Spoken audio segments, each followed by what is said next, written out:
Hello, Attorney Prashanti. Hello.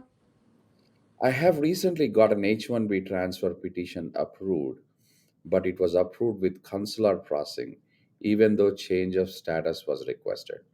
This was from a B2 to an H1B change of status.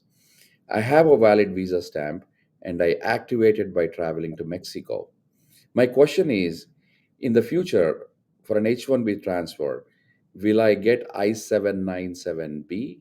Because I have current I-797B and not I-797A. It is possible that when you file for a change of status from a B2 to a H1, sometimes they may not approve the change of status portion of the request, and they may just approve the H1B portion of it and deny the change of status portion. This could be because many reasons: either you traveled while the change of status application was pending, or because they don't believe that you're in valid B2 status, or you're not able to show that you're in valid B2 status. So either of these could be result in the H1B getting approved without an I-94 at the bottom. So the change of status is not approved. The H1 is approved for consular processing. Therefore, you'd have to leave the country and then get your H1B stamp, so get a visa, and then come back on that H1B. Now, with reference to moving forward, there shouldn't be any issue. You have an I-94.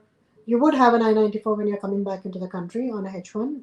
If everything goes well and you're back on a H1, then there will be an I-94, which is not attached to the H1, but it is part of your record, and it's also stamped in your passport. So you would be able to then file an extension. As usual, you would be able to file a transfer, change of status, and you should get an I-94 as long as you're maintaining status.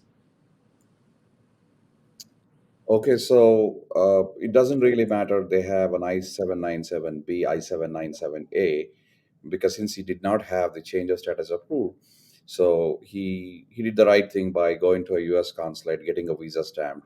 I'm assuming he re-entered Right. the country on an Yeah. H1.